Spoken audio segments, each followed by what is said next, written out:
We're going to start this early because I don't really have anything to set up. Hello. My name is Adam.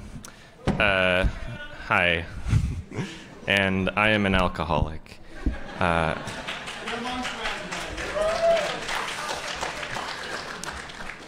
So I run a YouTube channel called YourMovieSucks.org. And I rip on movies, and I make fun of them. Sometimes I say good things about movies every once in a while. Show of hands, who's here because they watch my YouTube channel? Show of hands, who's hungover? I had fun, though. Austin's a fun place. So essentially, I was here last year, and I did a panel on copyright and fair use. And I guess last year I didn't really understand what I was signing up for when I decided to do that, because when it came down to it, and as it was getting closer to the convention, I realized that, you know, I was essentially making an essay, and I had like 50 pages of notes, all on like legal issues that I was very, very scared that I would accidentally misrepresent. So I made sure to like essentially study like I was in college.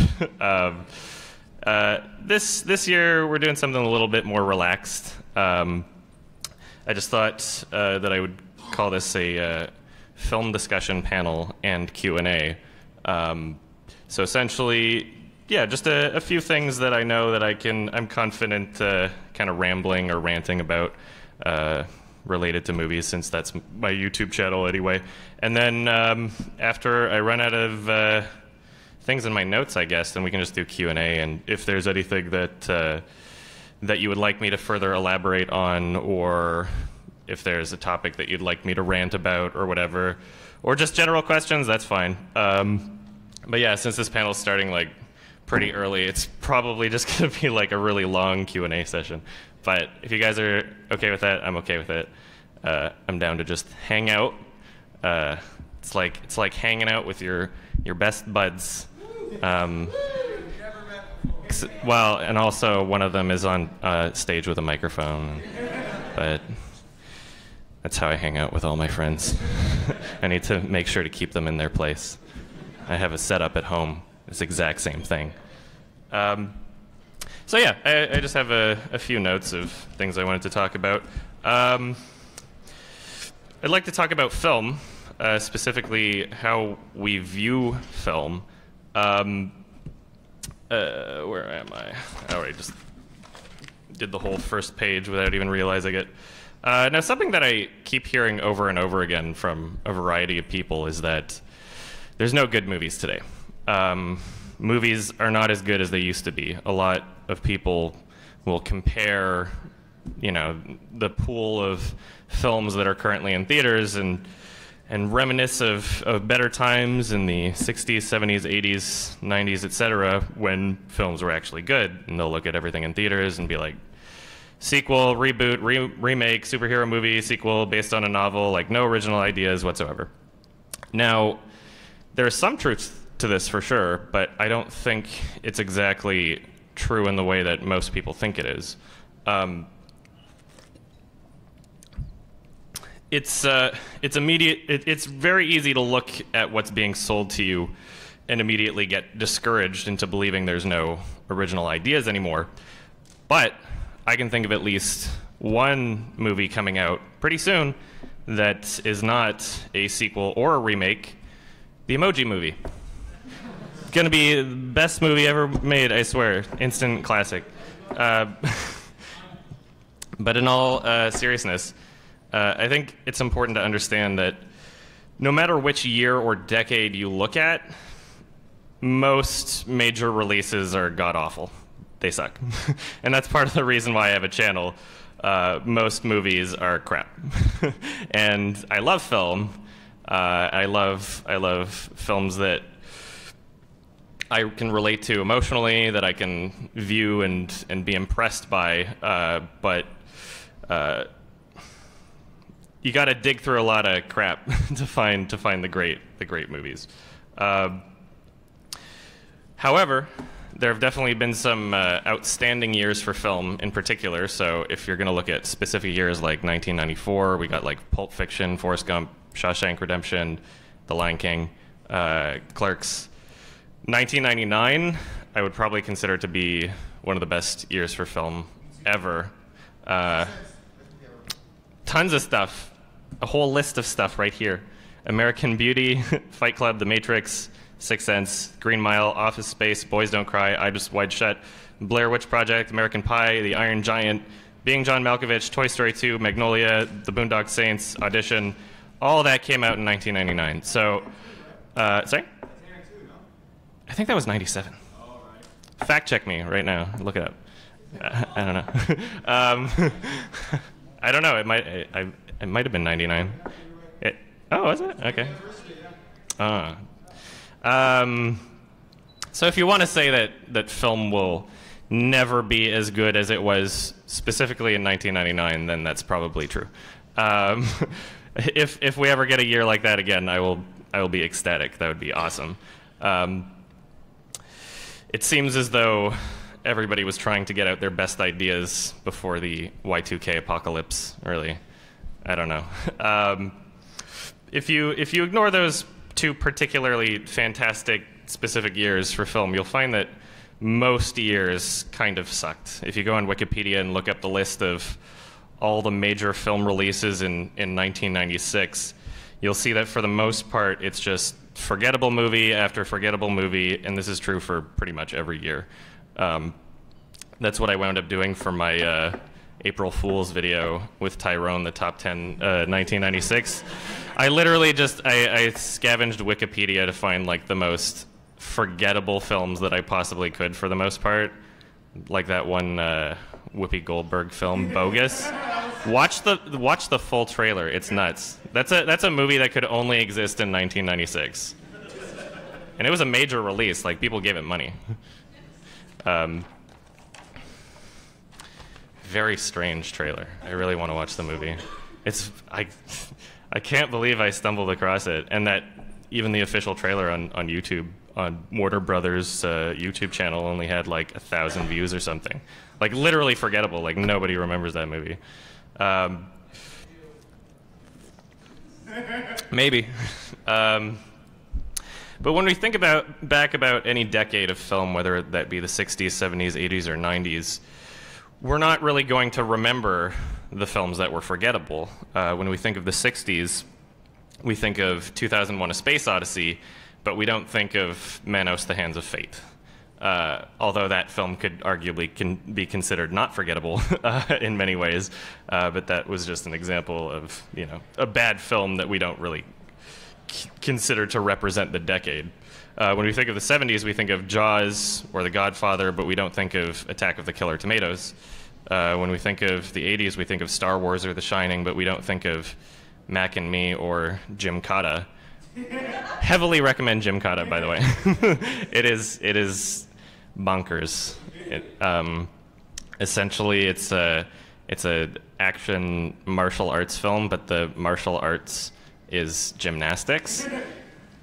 And all throughout the film, they're just like conveniently placed bars everywhere that he's able to like swing across. Yeah, the whatever that thing's called. Yeah, just a bunch of gymnastic equipment scattered across this like Mongolian town for some reason that he's able to use to his advantage and beat up the bad guys. It's pretty good. When we think of the 90s, we think of Pulp Fiction and Schindler's List, but we don't really think of Batman and Robin. It's everybody's favorite. Now, even in the first decade of the 2000s, so 2000 through 2010, there were many people expressing this exact same sentiment, that movies aren't as good as they used to be, that everything in theaters is crap. I was born in the rotten decade, sort of thing. But now that we're all the way through, well through to the 2010s, we can look back at the 2000s and realize just how many great films we got out of it, and which films can truly stand the test of time. From the year 2000 to 2009, we got Memento, There Will Be Blood, Eternal Sunshine of the Spotless Mind, No Country for Old Men, The Dark Knight, Pan's Labyrinth, Mulholland Drive, The Departed, American Psycho, Children of Men, Lord of the Rings trilogy, Spirited Away, Kill Bill, Donnie Darko, Old Boy, Shaun of the Dead, $1 Million Baby, District 9, The Pianist, Unbreakable, Black Dynamite, and the list goes on. Double Down. Yes. That was ahead of its time. No. Turns 10 this year. Wow. Wow. So how is it that we're living through a decade like the 2000s? As we're living through a decade like the 2000s, we all complain that there's no good films anymore, but as soon as we give it enough time that we've forgotten every forgettable movie, all of a sudden the 2000s start to look every bit as legitimate as each decade before it. I think it's safe to assume that people complained all throughout the 80s and 90s that films weren't as good as they used to be without fully realizing that they were in some great decades for film. Now, where does that put the decade that we're in right now? Well, we've still got a few years left before the decade's over, so who knows what's in store. But even though we're not finished with the decade yet, there's still plenty of amazing films out there that are more than worth your time, a lot of which I've covered on my channel. Part of what I try to do with my top 10 of the year videos is dig for the films that I consider to be worth watching, try to find them so that you don't have to put in the effort, because honestly, considering most movies are crap, even most indie movies, like, it doesn't even matter what genre you're in, like, most movies are crap, but it's worth it to go through the crap to find the truly great ones. Just in this decade, we've already got Birdman, Inception, The Wolf of Wall Street, Mad Max Fury Road, 12 Years a Slave, The Social Network, Black Swan, Baby Driver, Gone Girl, Inside Llewyn Davis. Crap ton of movies that I don't even really have to list, but I will. Whiplash, Amour, The Revenant, The Master, Upstream Color, La La Land, Anomalisa, Son of Saul, The Look of Silence, Arrival, The Handmaiden. Handmaiden was awesome, by the way. You should check it out. Moonlight, Her, The Act of Killing, Prisoner's Mummy, Magical Girl, The Hunt, Moonrise Kingdom, Grand Budapest Hotel, Drive, Certified Copy, The Girl with the Dragon Tattoo, I Am Love, Enter the Void, Incendie, or as not French people call it, Incendies, Exit Through the Gift Shop, and the list goes on. There are amazing films being made every year, and we now have more voices in film than we've ever had before. Something that you'll notice about each decade going forward when we talk about films that stand the test of time is that independent films are taking up a larger percentage of that every time.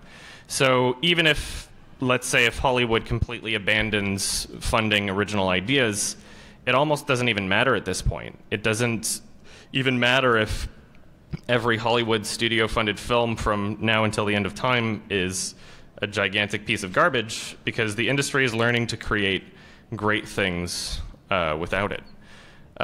It's easier to make a film than it ever has been before.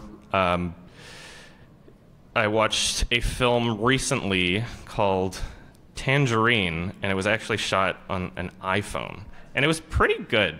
It was actually pretty funny, and the decision to film it that way actually added a lot to the overall trashiness of the film, which is kind of the vibe that it was going for. But it was, I would recommend it. It was a fun watch. So you could technically make a film on your phone, and if you know what you're doing, then you can make a good film. Back in the 90s, making an independent film was a huge effort compared to what you have to do today. Early films from directors like Kevin Smith, Darren Aronofsky, and Christopher Nolan, you'll notice that they were in black and white, and it wasn't for stylistic purposes, but because it was dramatically cheaper to film in black and white instead of color. Digital cameras have very much changed that.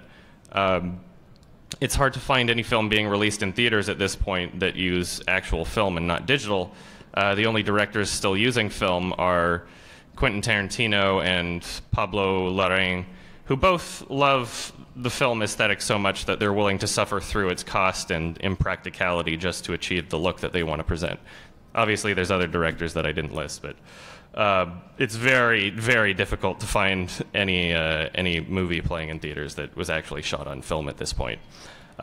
Shane Carruth, awesome writer-director. He wrote and directed Upstream Color, and he filmed it on a Panasonic GH2, which is a digital DSLR camera that's only a few $1,000s. It had beautiful cinematography, and it's a fantastic film both aesthetically and overall. Because of him being able to film on digital, and because it's easier to make a film than it ever has been before, cost-wise especially, Upstream Color had a budget of just $50,000. Now, in filmmaking, many would consider $1 million to be a low budget. For perspective, Napoleon Dynamite had a budget of $400,000. And that movie looks way cheaper than it is. But filmmaking's expensive, and Upstream Color was dramatically a better film, in my opinion, and more impressive, but it was able to be made with a dramatically lower budget, too. Shane Carruth, he's only ever made 2 films. Upstream Color was in 2013, and Primer was in 2004. Would highly recommend both of them. The budget for Primer was $7,000, which is nuts. And despite that, it had a huge success, and Primer is often considered to be one of the best science fiction films of the new century. It is one of the most complicatedly intricate films ever made in terms of its story structure. There's plenty of films out there that you don't really get until the second watch. Primer is a film that you'd be lucky to fully understand after the 5th watch. I rented that movie so many times when I was younger, and I'm not even sure I completely understand it, but it's really good. There's also plenty of films that take time to get noticed or to become truly appreciated. One example of that is 2001: A Space Odyssey, which was actually fairly unsuccessful when it came out. Even though today we consider it to be a classic and one of the greatest films of all time, critics in the 1960s were actually fairly polarized, and the overall reception of the film could best be described as mixed. It's safe to say that even today there are films being made that won't wind up being truly appreciated until many years from now. One of my favorite films ever made is a 2008 film called Synecdoche, New York, which, if you watch my channel, there's tons of memes going on about that film. Written and directed by Charlie Kaufman. Part 6, When, right? Charlie Kaufman is my favorite screenwriter, and he's responsible for films like Eternal Sunshine of the Spotless Mind, Being John Malkovich, Anomalisa, and Adaptation. And right now it seems as though people are starting to wake up and truly appreciate how important and ingenious this film is, in my opinion. But when it was released in 2008, it was considered a financial failure. It had a budget of $20 million, and it only made back $4.4 million. And as for the critical reception, it was fairly polarizing as well. Many called it pretentious and incomprehensible, but at this point, there's a growing number of people who consider it to be one of the greatest films of all time. It also got booed at Cannes Film Festival, but they boo everything, so, I mean, what can you really say about that? It's very strange. It's considered like one of the most prestigious film festivals of all time, but they're quick to boo everything they see. I don't even know why they do that, but they do it. I guess it doesn't really help that this is the kind of film that really benefits from being watched more than once as well. Now, although not enough time has passed yet that we'd be able to call this film a classic, I'd be more than willing to bet that it'll eventually be considered one. Yeah, I guess in summary for that, I just wanted to get across that there are great films being made every year. You just have to look for them. And even though Hollywood might not focus on original ideas as much as they used to, that doesn't stop great ideas from getting out there. Not only is it cheaper to make a film than ever before in terms of cost, but we now have crowdfunding. You can fund a film without even having a Hollywood studio or producer. You can fund it directly from the audience if you have enough interest. You can distribute it digitally, Netflix, YouTube Red, Amazon. Yeah, that's all I had to say about that. There's another topic that I really wanted to get across. I know a few people were kind of intrigued about, I guess, what I consider to be a great film, or what I look for in a film if I'm going to give it a high rating, and I guess how my rating system works too. So I just wanted to touch on that, and then we'll go into Q&A, which is like the panel was supposed to start now.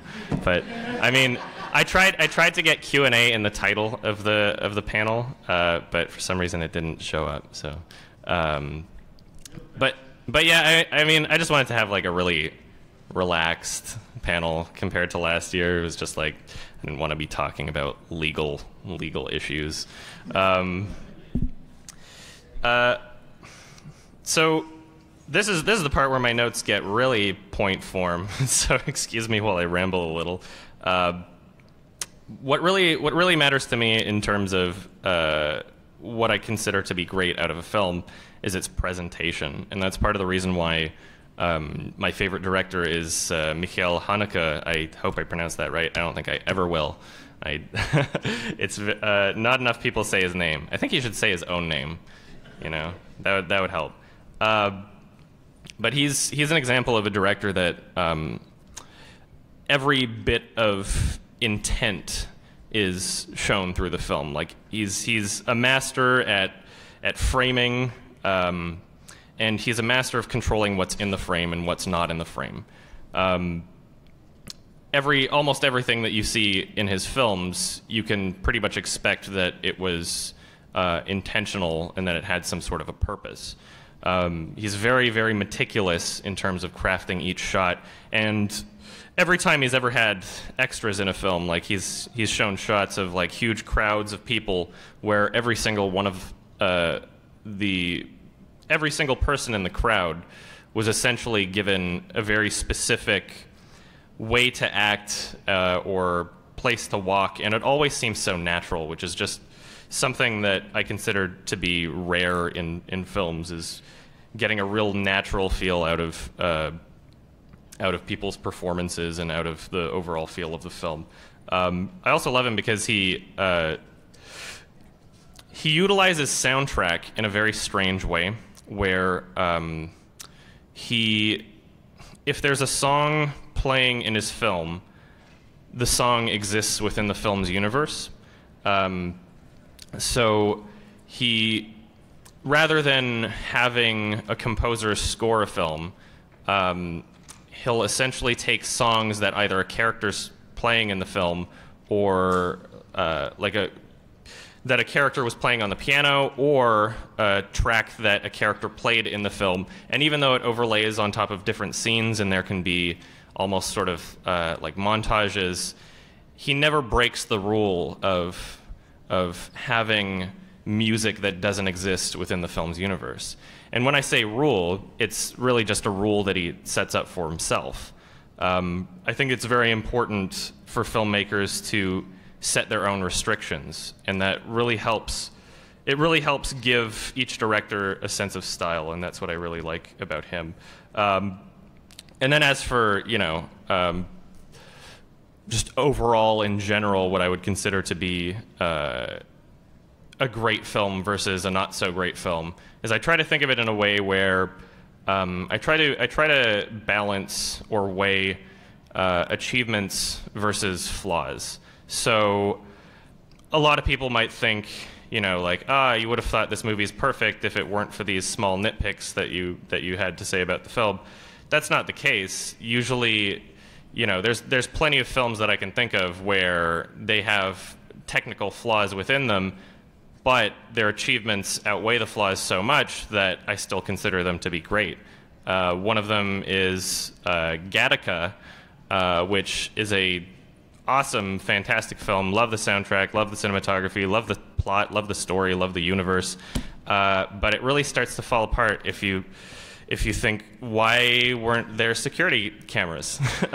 But despite that, I still love the film, even though that's what I would consider to be a pretty glaring plot hole that almost ruins the movie in terms of its believability and its consistency. But either way,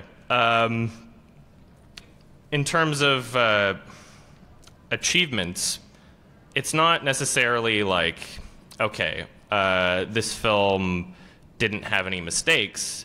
It's a sense of what did the film do to impress. So if you think about it, you could have a film called Paint Drying on a Wall, and you literally just set the camera up, point it towards a wall, fresh layer of paint, press record, watch it dry. It's like 3 hours long, single shot. Technically, that's a flawless film. But it in no way offers any sense of achievement. It in no way offers any ability to impress. And so you can have a technically flawless film. You can have technically no mistakes in a film. But if it doesn't do anything to push boundaries or to really show off a director's skills by having like impressive oneers or like beautiful cinematography and like go out of the way to become above the bar or above average, if it doesn't do that, then that's what I'd just consider to be like a 5 out of 10 movie. It's just average. Like you didn't screw up, you didn't do anything particularly well. That's a 5 out of 10 for me. A lot of people seem to think that rating systems 1 through 10 start at 10 and then only go down if you have issues with the film. I prefer not to think of things that way, because then Paint Drying on a Wall would be a 10 out of 10 and just as good as the best movies ever made. So that's why I try to have my rating system be that 5 is just the average, and then it can go up or it can go down depending on how amazing it is, how impressive it is, or how badly it screws up. So Megan is Missing, that's a 1 out of 10 film. There are 0 redeemable qualities to that movie, and it screws up in pretty much every way that it could possibly screw up. Oh yeah. Has there ever been like a really good, like, the internet is scary kind of movie? Because it seems like I cover a lot of those. There's Cyberbully, there's Unfriended, there's Megan is Missing. There's a lot of, I think that's my favorite genre of bad movie, is like technology is scary and it's clearly made for like really senile old people, or perhaps its target demographic is young people, but the old people making the film don't understand that young people understand the technology a lot better and aren't that stupid. Yeah, so this is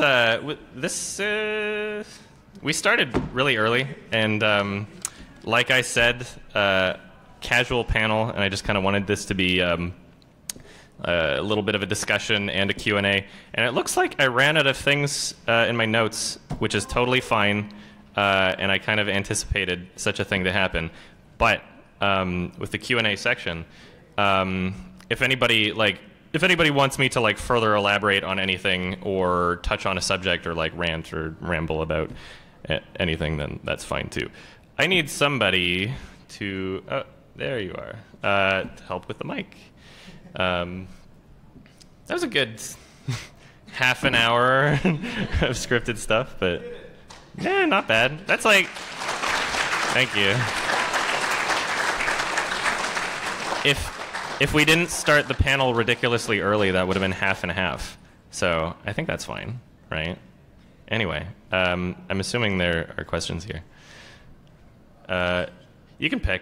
I don't want to seem like I'm playing favorites. Right?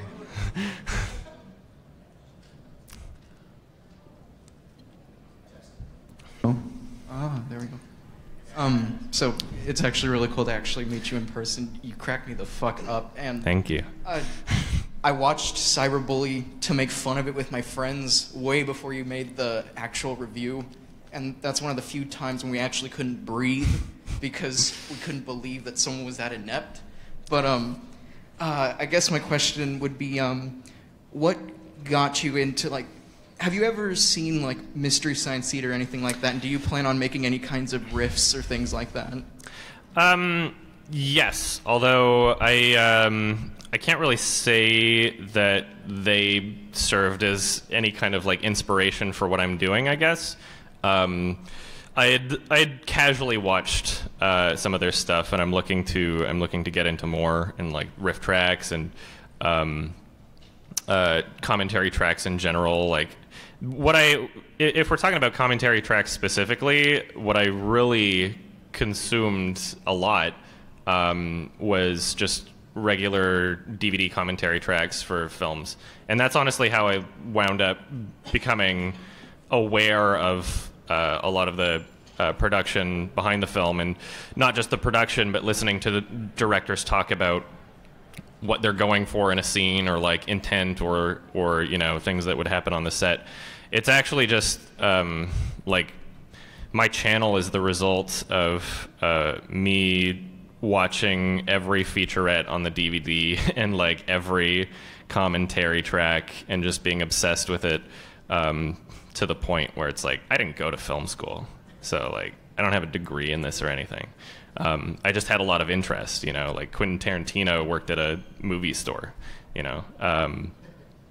But yeah, if in terms of like inspiration for my channel, I would say Red Letter Media was a huge inspiration. Like, if you search my videos by like the oldest one, it's like it's a rip off of their style. But I was self-aware about it, and I poked fun at the fact that I was ripping off their style. And obviously, I've grown a lot from it. And you know, with each video that I've made, getting further and further away from their style and developing into my own. But yeah, it was just a jumping off point where, to me, that was pretty much the only way I'd ever seen it done. So I wasn't really sure how to express myself or have my own voice. And I was also like 19 years old when I started it. So yeah, that was a little bit of a ramble, but I think I answered the question in there somewhere. Cyberbully was hilarious. I watched that movie just to make fun of it too, and I had no idea how hard I was gonna laugh in that one scene. Like, no one could see that coming. Getting the cap off right now, by the way. What a film. Yeah, next question, I guess. Hi, it's a pleasure to meet you in person. I've been a fan of yours for I think 4 years now, ever since a friend of mine recommended Cyberbully. My question is, has there ever been a point where you've thought to yourself, maybe I'm being too pretentious with my ratings, like giving Mad Max a 7 and Skyfall a 5 out of 10, or Terminator 2 a 7 out of 10, or have you ever thought of maybe being a bit too pretentious, or you just think, I think ratings shouldn't exist because ratings shouldn't detract, a score shouldn't detract from what makes a movie good. Like, I give Patriots Day a 5 out of 10. All my friends say, oh my God, Patriots Day, it's a life-changing masterpiece. I think it's on a technical level good, but sorry. On a technical level, it's good, but I think it's a 5 out of 10, but I still recommend it because it's a good movie. Yeah, there's plenty of films that I recommend to people based on their tastes, even though I might not consider the film to be great. And there's also films like that I would give a good numerical rating in my system that I didn't personally enjoy, like Rubber. Didn't like it, but I gave it a 7 because it made fun of itself and it knew what it was. Like, there's a scene in the film where like there's characters that are meant to be a metaphor for the audience watching the film, and those characters fall asleep in the middle of the movie. And so I was just like, okay, like I don't personally like this movie, but I'll technically, like, you're self-aware enough that I can be like, okay, this is a 7, I guess. But in terms of you know, being pretentious with my ratings, I think I think Anthony Fantano and I kind of agree in the same vein that it's important not to give too high of praise for things. It's important to save the 10 out of 10s for the truly exceptional and not just hand them out like candy. So, I mean, it's all just a matter of like where you set the bar and where you set your own standards. So like I can watch someone like Chris Stuckman, and I know that even though we generally have like the same taste, that like the movies we consider to be great, we pretty much agree on. But from what I understand and what I've seen, he seems to rate things a little bit higher. So I can watch one of his films one of his reviews and not necessarily be like, oh yeah, I trust that his rating will be my rating, but watch one and say like, okay, he gave something like a 6 out of 10 or whatever his I think is like A through C or whatever rating, but he gives something like what would be considered to be a 6 out of 10 or something, and then I would know like, okay, well, that means that I would probably think of it as like a 5 or lower. Like I have my threshold's a little different, even though we generally agree on the same things. And by the way, I would also stress that that the number's there, but don't worry about it too much, because it shouldn't be used as an excuse to not pay as much attention to the words being said in the review. I think that's more important than the number at the end. The number is just kind of like a general feel of how much I enjoyed it versus how much I was impressed by it. So don't worry too much about the numbers. And also, if you know that my rating for Skyfall, then I didn't even make a video on Skyfall. You looked at my IMDb account, which so I on my IMDb account, if I haven't made a video on it, don't take it seriously, because like there's films that I literally just rate 5 out of 10 because I didn't finish it, and the reason why is because IMDb doesn't have a function where you can mark a film as watched. So if let's say I shut it off in the first like 15 minutes or something, I might forget that I tried to watch it, and I want to leave something so that when I look it up on IMDb before trying again, then I know like, oh, I tried to watch it or something. So that's why I do that. So if I haven't made a video on it, don't take the rating seriously. It's not. I wouldn't. Yeah, they're not. A lot of my IMDb ratings aren't like what I'd consider to be like real. And also, I've had the account for like 11 years now, so there's a lot of old ratings on there that I don't even know of, really. Yeah, I think that answered the question. No problem. Thank you.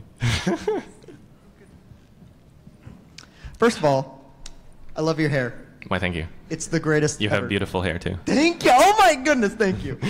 Okay, so you've talked about both the Disney movie Frozen and the one with the ski lift. Yes. Which one is better, and why is it the one with the ski lift? Oof. Well, I enjoyed my. I don't know. It's tough to say in terms of like how much I enjoyed it, because when I saw the original Frozen, the 2010 ski lift film, The best one? which clearly the Disney film is based on. When I saw that, it was actually at Edmonton Film Festival. The reason why you haven't heard of it is because it's not that good. I used to live in a city called Edmonton in Alberta, Canada. It was way too cold, so I moved. But yeah, I saw it there. Wasn't sure what I was getting into, and me and my friend Shay, and I think another friend was there, not really relevant. We had a very fun time laughing at that film. It was a very, very funny movie to us, so much so that we did not regret buying tickets to see it at all. And I guess after that experience especially, and I was always kind of waiting to touch on that film on my channel, and I figured that 500,000 subs was a good excuse to do a haha, I'm reviewing Frozen again meme. I liked the Disney film. Like, I have my gripes with it. Also, that's also sometimes why I express the rating, is because I think a lot of people think that if I spend an entire video criticizing a film while still giving it some praise, obviously, a lot of people will come out of that and think like, oh, he hated the movie, but that's not true. I enjoyed Frozen for what it was, the Disney, both of them, I guess, but and I would consider the Disney one to be a good film. I would not consider the Ski Lift one to be like that good of a film, even though at the end of my review I do kind of give it some credit. No, it's clearly better. Yeah, I guess. But yeah, that just rambling on.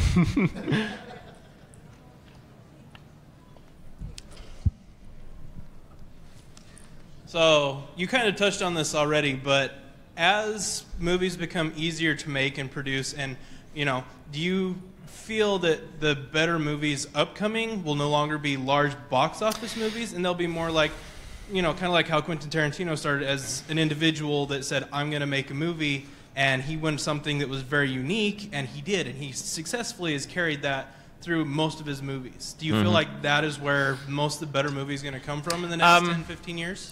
Well, I'm always, whenever I look at upcoming films, I'm always more excited about the directors themselves. And so a lot of films that I'm excited for are really like film festival indie movies.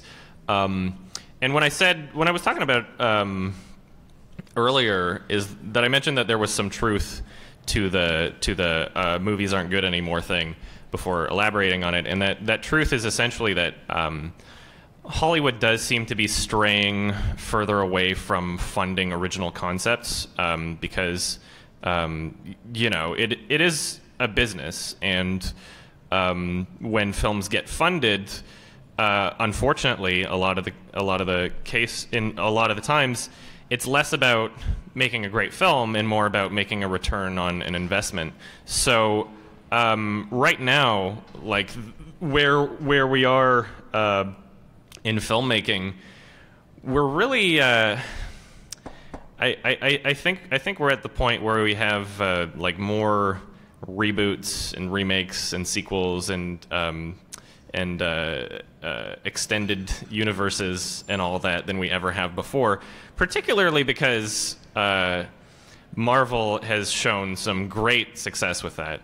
And when you have something that successful, every other studio is going to look at that and be like, I want to do that. Like, why aren't we doing this? Like, they're clearly doing something successful. And then when they try to do it, and they spend the entire first film setting up all the extended universes, and then somehow forget to make a good movie in there. Fantastic. That was good. Yeah, it is kind of a trend. And so, like, where the money goes only really dictates what kind of films we're going to see out of Hollywood, or like big budget films. There's always the odd director like Tarantino or Christopher Nolan that they can get funding for no matter what they want to do. Like, if somebody, the only reason Christopher Nolan was able to make Inception and get funding for it is because he's proven that he's a director that has a name that people will see his film no matter what. Like, it doesn't even matter if it's not going to look good, people will see it. And he really earned that spot. And I would like to see more directors that studios consider to be trustworthy in terms of a financial return, because the more that they put their trust in a director, the more that we'll be able to see like actual creativity. And so that's why right now, most of the films that I'm excited for are independent films, is because there's pretty much a guarantee that the director's vision won't be tampered with or compromised because of the need for a financial return. And so we've seen it time and time again where a lot of films get ruined that way. I would highly suggest looking up what The Thing 2011 could have been, because they actually they actually did a lot of practical effects that looked really cool, and then the studio decided, for whatever reason, to cover it up with really bad CG. It was a very wasted opportunity, and a lot of times, unfortunately, just because money's involved, we get wasted opportunities where, you know, the individuals making the decisions for funding the projects aren't necessarily people that have a grasp on what makes sense artistically, or like what the vision of a film could be, you know. So yeah, I mean, we'll see what happens, but right now it seems as though the guaranteed return and investment is in soft reboots and extended universes and sequels, and until that changes, then Hollywood's not really going to change. You know, you look at a film like The Matrix, like how on earth did that get funded? That's such a wild idea for the time, and it's amazing that it got the money that it needed to truly bring that vision to life. And so, who really knows? Like, I'd like to see more instances of that happening, but it doesn't look like it's going to happen all that often anymore, unfortunately. Jupiter Ascending was pretty fun. I don't think the Wachowskis are going to get that much money ever again. You know the director of Arrival is making the new Blade? Yes, that's why I'm excited for it. Yeah. So, like, yeah, I mean, like, if we were talking about, like, you know, like the new Blade Runner film, I wouldn't be excited for it unless I knew that it's in safe hands. I think that's actually very important to keep in mind, is like, don't think of the film you're about to watch as like the property attached to a film you love. Think of it as like the director or the cinematographer or the writer, you know, like it's in their hands and they're going to have control over what the film turns out to be. If people were smarter about that, if people like did their research and actively, you know, cared about who's making the films, then we'd see very different trends in Hollywood, you know. Like, a lot of people will see a sequel to a film and be like, I had no idea it was going to be so bad afterwards, but it's just like, you understand that it's not directed by the same director as the original. Like, no matter how bad you want the same feeling as the original, and no matter how deceptive the trailer is for the film, you have to understand that the director plays a very, very important role in in terms of what you're going to get out of the film and what the quality and tone of the film is going to be. Yeah, next question.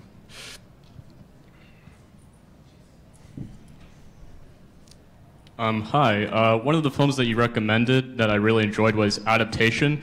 And in the film, they share a philosophy of, like, if you wow the audience in the third act, you got a hit. Would you say you agree with that philosophy of, like, you know, the third act has made you enjoy the film even more, or vice versa, where the third act has basically ruined the film for you? For that film specifically? Yeah. Any film, like that philosophy. You know what? I'm actually one of the ideas for like a list kind of video that I've been sitting on, and I don't know when I'm going to make it, but I plan to at some point.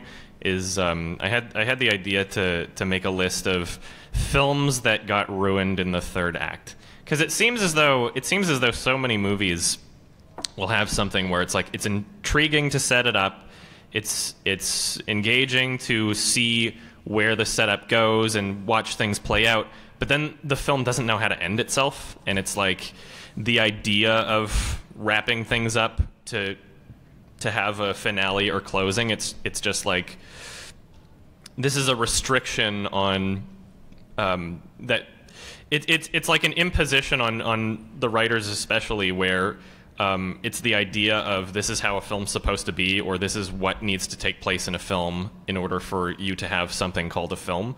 And I think that that's really it's really limiting in terms of what a movie can be. You know, a lot of my favorite films are very like unconventional, that don't really follow the same set of rules or standards that are considered this is how you make a movie sort of thing. And with Charlie Kaufman, I haven't seen the film in a long time, but I from what I remember, I would love to see it again. I been meaning to. But from what I remember, I mean, like he was doing it fairly ironically. Like he's very much playing on the idea of conventions. So, you know, it's a movie about writing a script to a film, right? And so it's very, very meta. And so I don't know. On my initial watch, I think I was pretty young when I watched the movie for the first time. On my initial watch, I was kind of like, I didn't really expect to see where the film went. Not really going to spoil anything, but it kind of caught me off guard, and I didn't really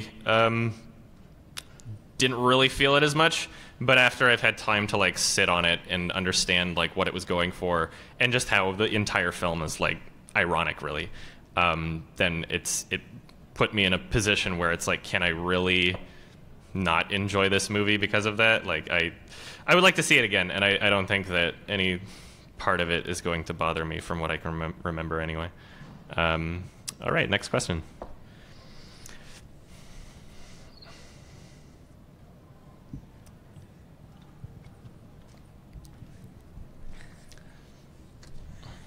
Hi, I was just kind of wondering, I'm not saying that I wanted you to review it or anything, but I wanted to send you a movie. How would I go about doing that?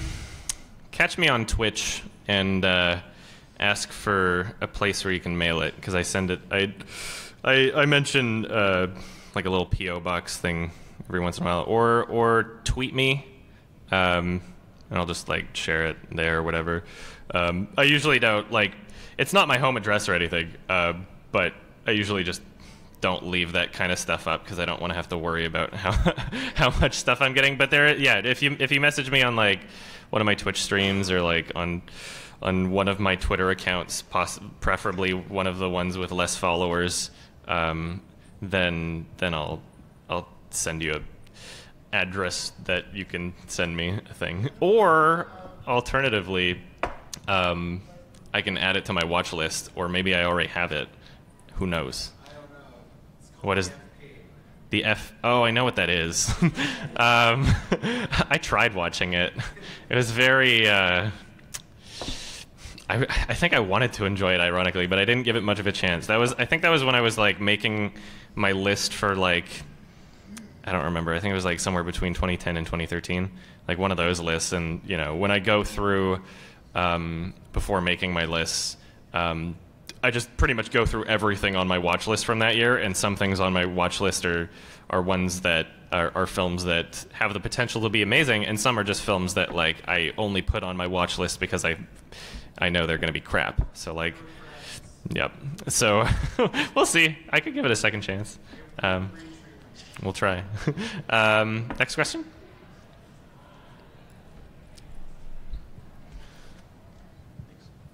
Have you ever seen Sergeant Kabuki Man, and would you ever review it?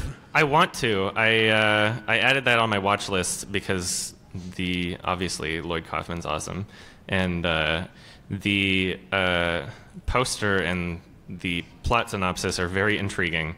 So I would love to see that movie. It's pretty incredible. I think it would. Make yeah, I should get on that. My watch list has like over 1,000 movies on it. I'm not even kidding. So it's very difficult for me to get to find the time to watch more movies because I'm constantly watching movies, and it's like, yeah, especially with just how many I watch for my like top 10 of the year things, films that like nobody's gonna remember or have heard about that are just crap. That's where a lot of my time goes, but I will definitely check it out at some point. I'm looking forward to it. Next question. Hi. Hello. So, have you ever found yourself on a ski lift that was barely about... No, I'm just kidding. Yes. Have you ever watched a movie that was so bad in your opinion that the next movie you watched that would otherwise be a good film ended up just being terrible to you? It's like tarnished. No, I can't think of any time where I've like hated something so much where it's like left that kind of a taste in my brain and made me not enjoy the next film that I watched. I don't know. I don't think that's ever happened, but who knows? Maybe there's there's subconscious things going on in my brain that I don't understand, and maybe it has happened. All right, But thank you. thank you.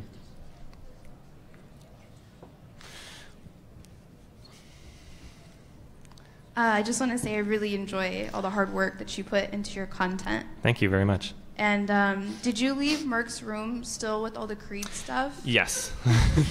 Yeah. That's awesome. Those are his. Yeah.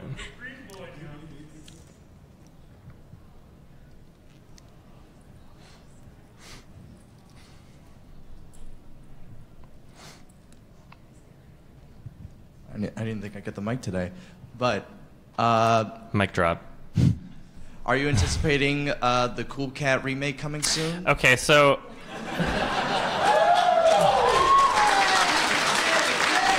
what you have to understand.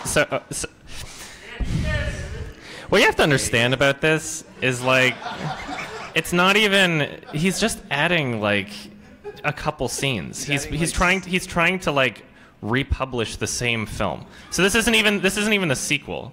No. This is him making a Kickstarter that he canceled and then brought up again when he realized that he might not hit the target goal and that it was fixed funding. And he's literally the entire goal for the Kickstarter campaign is just to add a couple scenes. If I recall, if the remake, that's supposed to fund the actual sequel that he's going it's to make. very convoluted and unnecessary. Avant-garde, yeah. You know, I'd be happy to fund a Cool Cat sequel, but I think he's a man with very unrealistic expectations, and sorry. He's blocked me on 2 of my Twitter accounts. That would sell the movie. Be the bully. I could be. It's gonna be fat time for me. So yeah, I mean, basically, it appears as though, in his mind, he thinks that because he didn't get approved for Netflix, he thinks that if he added like 2 more scenes with celebrity cameos, that he could resubmit it and then it'll be fine. And I think he's like banking on the idea of Cool Cat all of a sudden becoming like a success on Netflix because of adding 2 scenes to it, and then that would help him fund a sequel.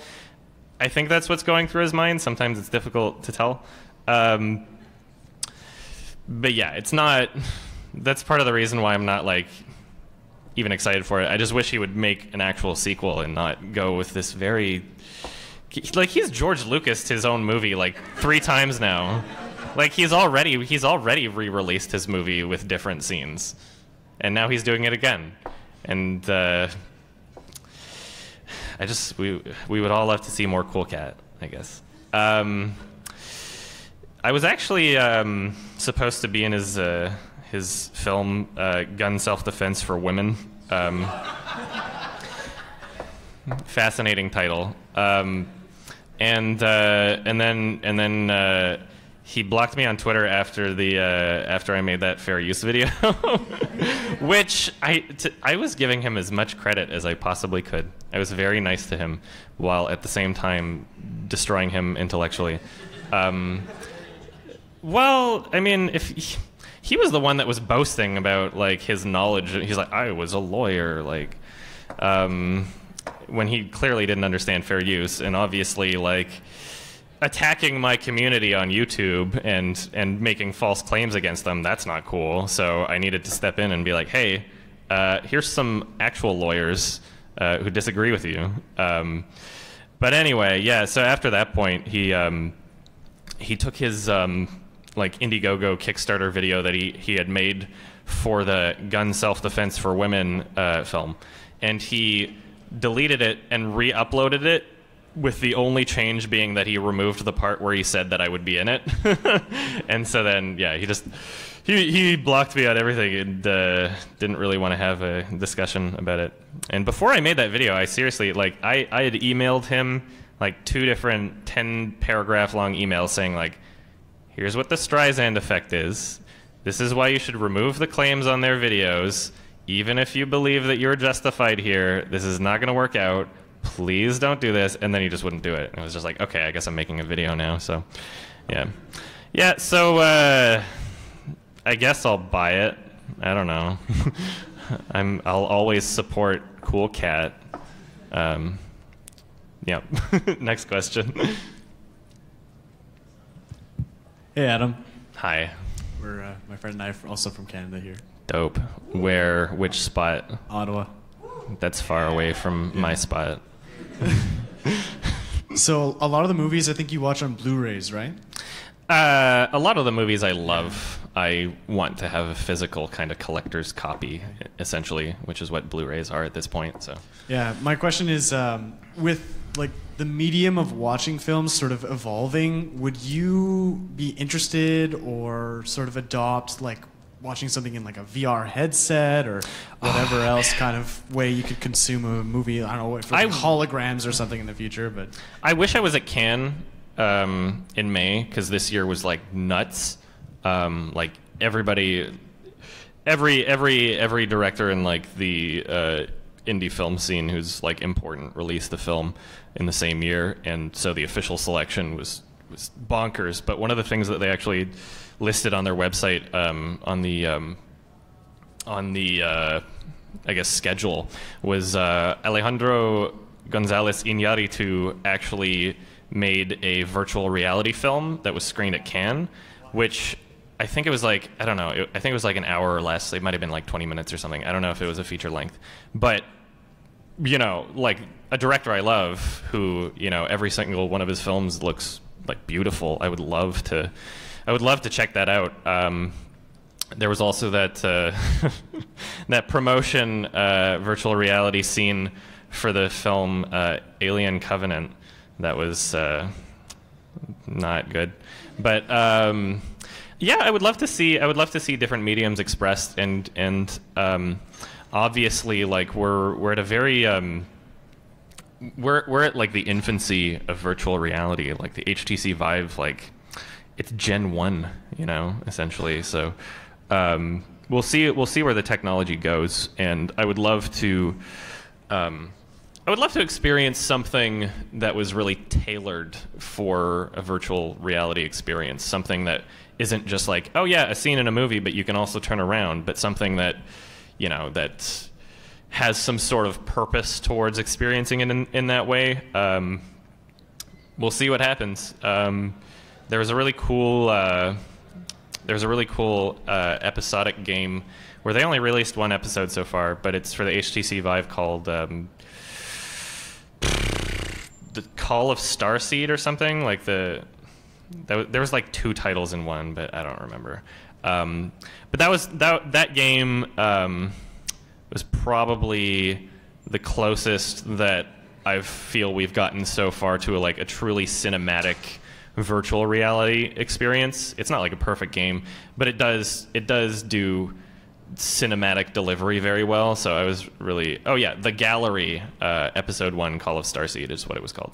But yeah, that I enjoyed that quite a bit, and I'm really hoping that there's enough of a market to kind of encourage and influence creators and directors to utilize virtual reality as a medium. We'll see where it goes. We're very early in virtual reality, and I definitely want to check out that Alejandro film.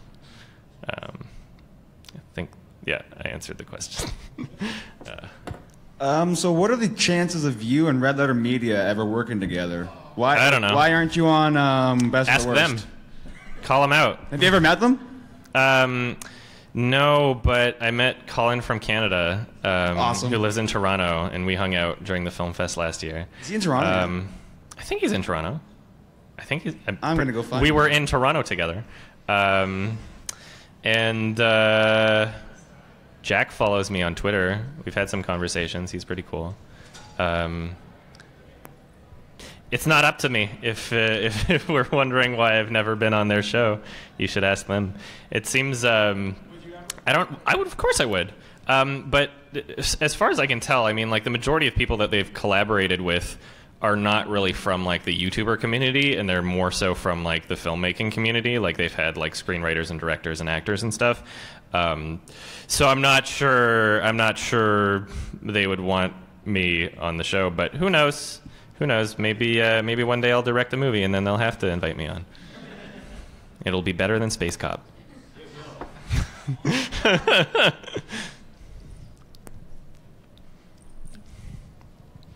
Seeing as how games are becoming more and more story-driven nowadays, with some of them even being basically movies that you play through, like Beyond Two Souls, do you think that they should be held to more of a higher standard considering stories like you do to movies, or that it's unfair to them?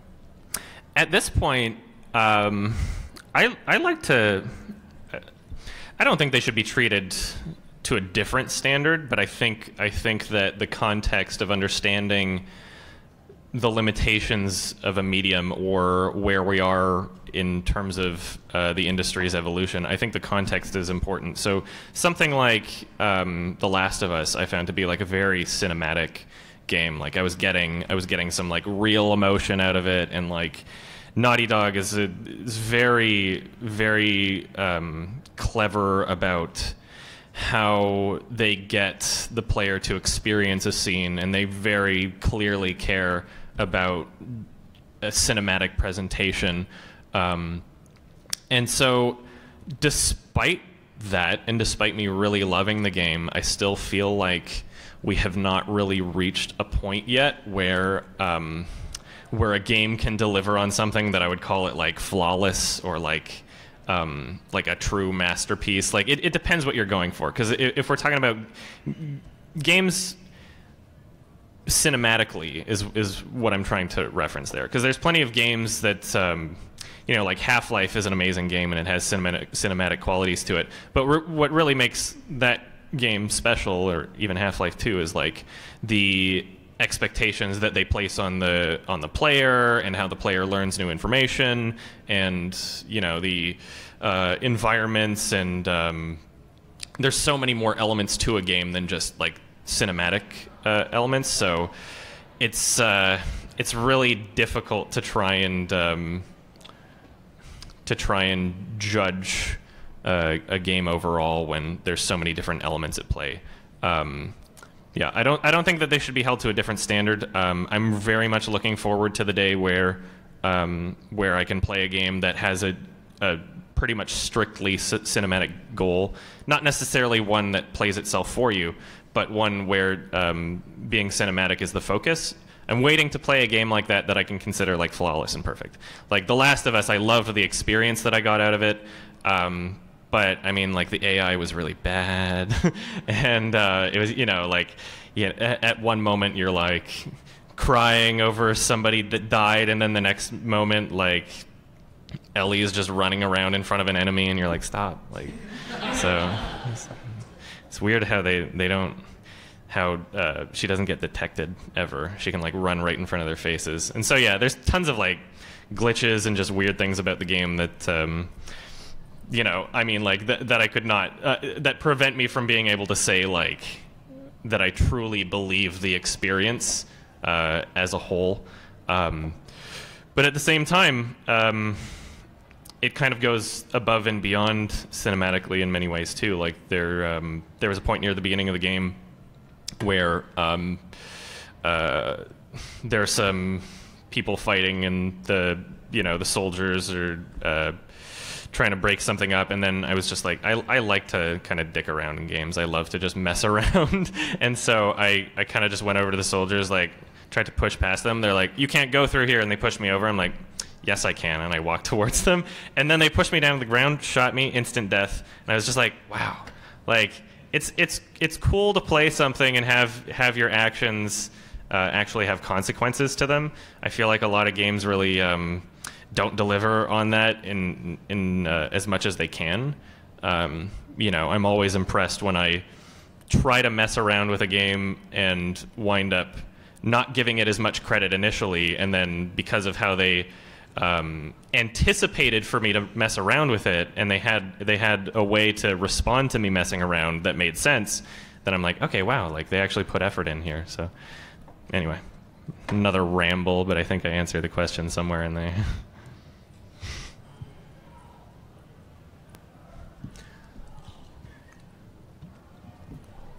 Hi. So my question has to do with kind of like a political thing, which is weird. But so for Which is what? movies- Oh no. I didn't hear one of the words. Oh, it's just a little hard topic right now. Okay. But, so for movies, and I know this was kind of a thing recently with the movie The Red Pill, where places were not wanting to show it. Do you Mhm. think that they have the right to limit showing a movie because of their political agenda? Well- and the movie's political agendas? You know, I think, well, so Australia is where that got banned, and only in certain theaters. Like, it wasn't banned in the whole country. I think it's important to, you know, even if a country has hate speech laws, to not use that as an excuse to like misrepresent the content of the film. Now, I haven't actually watched the film yet. I will at some point. But as far as I know, like, even though the film is clearly expressing a viewpoint and has an agenda that some people might consider to be offensive, as far as I know, like, it's not actual hate speech. It's not calling for you know, the death or discrimination of groups or individuals. So clearly, I mean, like, the issue with that movie, I mean, like, most people that were trying to get it banned hadn't seen it. Like, these were initial screenings of a film, so it's like, how can you even be trying to get it banned if you don't even know what the film's saying, really? So, I mean, I haven't seen it, like I said, but I mean, like, if it seems as though, like, if there was any content within the film that could be considered hate speech, then it would be banned on a legal level, and no one would have to resort to rallying to try and get individual theaters to stop it anyway. Like, Australia bans a lot of stuff, you know, that they consider to be objectionable. So, yeah, I mean, like, that's obviously an issue, whether it be for that kind of a documentary or you know, just objectionable content in a film anyway. Like, a lot of films have been banned in countries just because they're like excessively pornographic or excessively gory, you know. Like, I think you know, as long as you're not making like a snuff film, then it should be fine. You know, at the end of the day, there's nothing forcing people to watch something. So you know, if you find something objectionable, then don't watch it. It's as simple as that. Next question. We've got like 8 minutes left.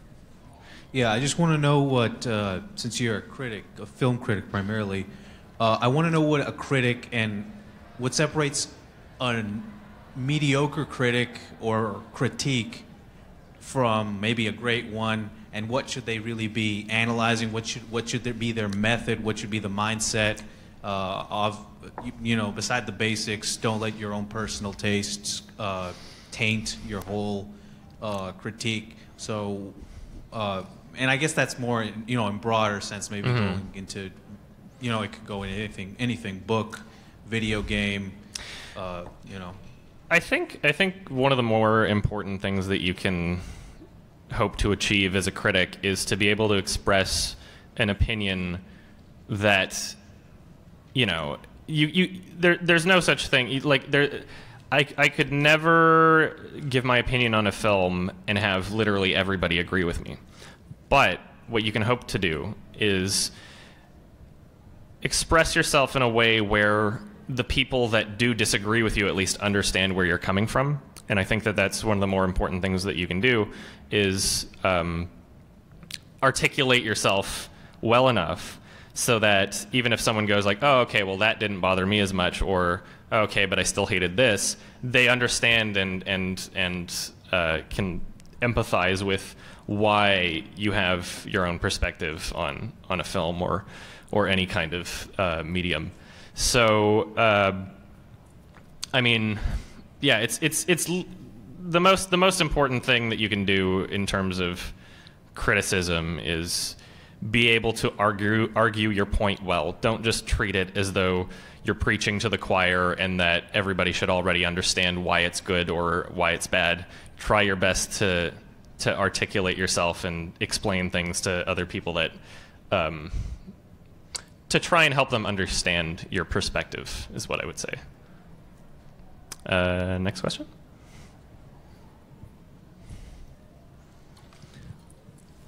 Hey, Adam. Hi. From Vancouver here as well. My question to you is, you sometimes talk about, oh, something has great cinematography, something shot really well, or shot really, really bad.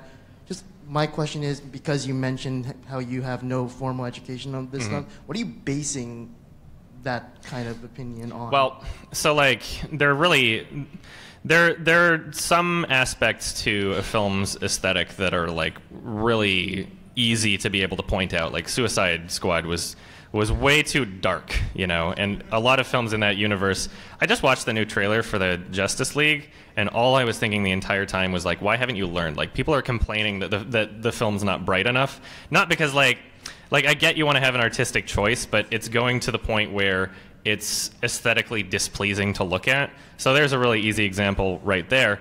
But then if we're talking like cinematography-wise, like cinematography, there's a lot more going into it than just like framing.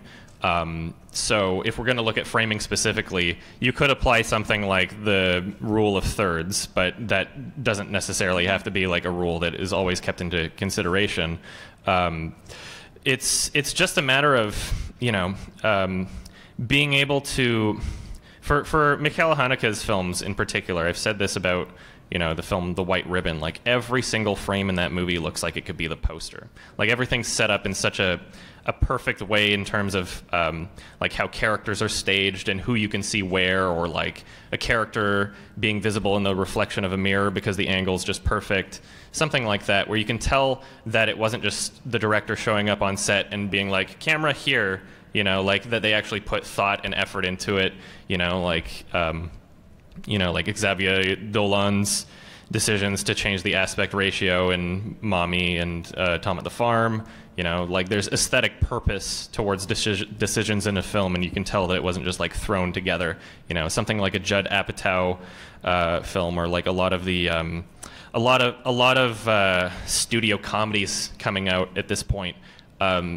You know, all they have in mind is like, okay, well the movie's gonna be riding on jokes being told by these characters, and unfortunately they don't really put much thought into how they're going to present the film aesthetically, and all you see is just like frame above their head, chest, shot, reverse shot, reverse shot, and that's the whole film. And it gets very annoying because it's like it seems like you're not passionate about what you're putting into it. But then you watch a film like an Edgar Wright film, and there's so much effort going into you know, how things are set up. Like you could only imagine the storyboard that he must have written and how he wanted to communicate his ideas in the film visually. There's so much in his films that you could only communicate through a set out plan, that you know which shot you're going to get where, how you're going to edit it, like all the montages he includes and all the recurring gags that he throws in visually. So, I mean, like, I don't know, you don't really have to like go to film school to be able to pick up on these things, and I feel like you know, the fact that I've been so passionate and interested in the subject just independently of like I've swallowed up all the DVD commentaries and featurettes like since way before I was ever doing anything on YouTube, just because it's one of my interests. And I feel like what better way could you get that information than the people making the films themselves, literally just telling you on the commentary track or telling you in the featurette. Like that's a direct communication from artists explaining their work. And I think we got time for one. We have got like 2 minutes left. Hi, I just wanted to ask what your opinion of Wes Anderson's films are, his directing style in general. I feel I love his films. I find it very very cool that like an indie style director like him is able to, at this point, be included on the list of directors that can sell a movie with their name. Like, he's up there right now in terms of like selling a film based on your name alone. He's up there with like Nolan and Tarantino, and like there aren't that many directors that you can say that about. He's got a very nice aesthetic to it, and I've very much enjoyed watching his films grow. And after it almost seemed as though, like, after Fantastic Mr. Fox, with him experimenting into stop motion, that he's actually incorporated a stop motion feel into the films that he's presented after that point, in terms of like framing and action. And he's got a very nice, precise, like symmetrical look to his films that I appreciate. It's always a very fun tone to watch, so I can definitely see why they're so sellable. And yeah, that's pretty much it. My mom sent me a text. Thanks, Mom. We're out of time. Thank you so much for joining. This was great. Thank you guys so much.